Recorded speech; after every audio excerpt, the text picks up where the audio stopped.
Hey guys, it's Filipe here from The Drive, bringing you another diary entry. Today's topic being, why did you buy the car that you bought?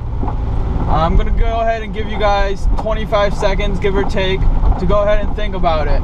And let us know what you think, or why you bought the car in the comment area below. And then I'll kind of give you my 2 cents and my thoughts about it. So go ahead and take your time, leave us a note, and I'll be back in 30 seconds.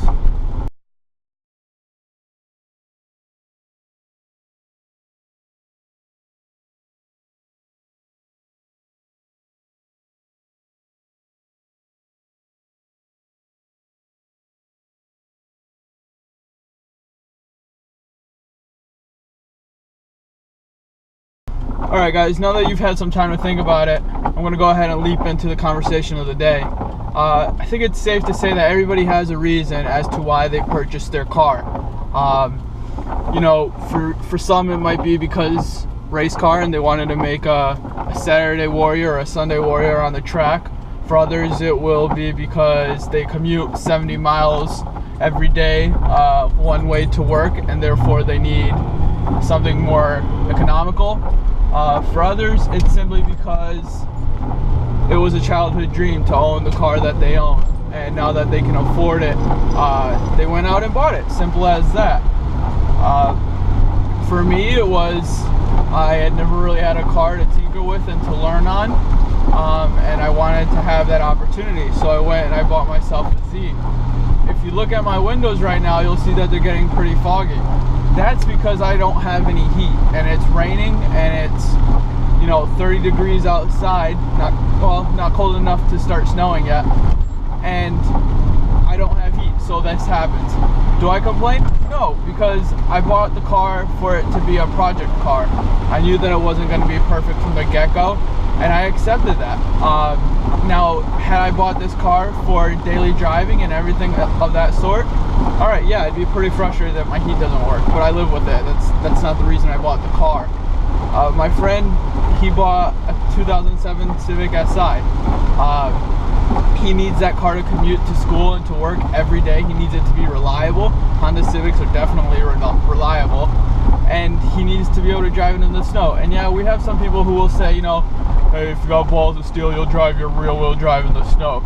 Yeah, you can do that, and I do that when it snows here in Connecticut, but it's not necessary, and it can be avoided, and if you can avoid it, you know? Do what you have to do to make the most logic for your type of driving and your type of lifestyle.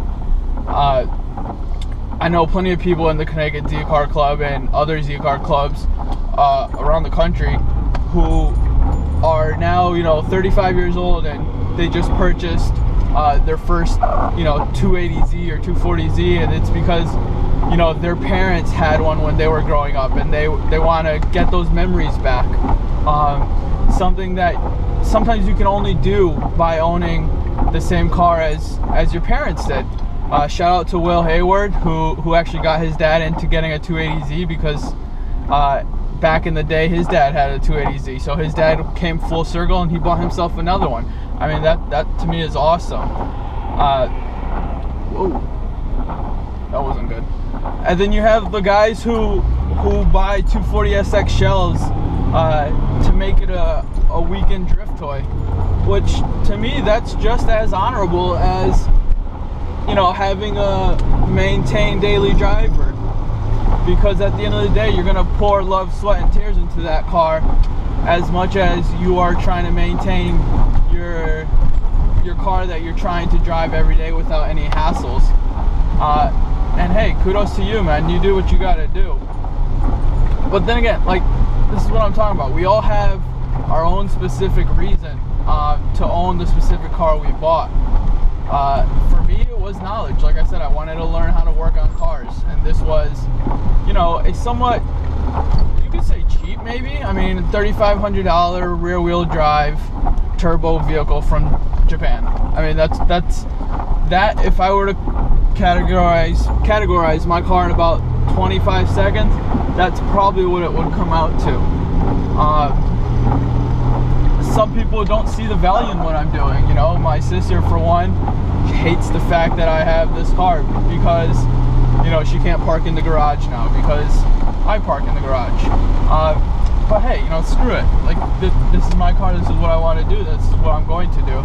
And for the 4 or 5 months of the year that I'm actually home and not at school, having this car doesn't really matter, because, you know, most of the time I'm home for the summer and not home for the winter or anything.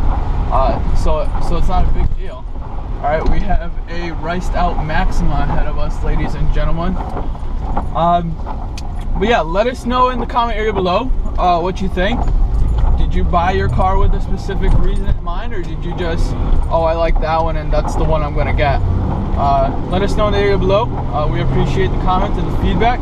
Thank you very much, guys.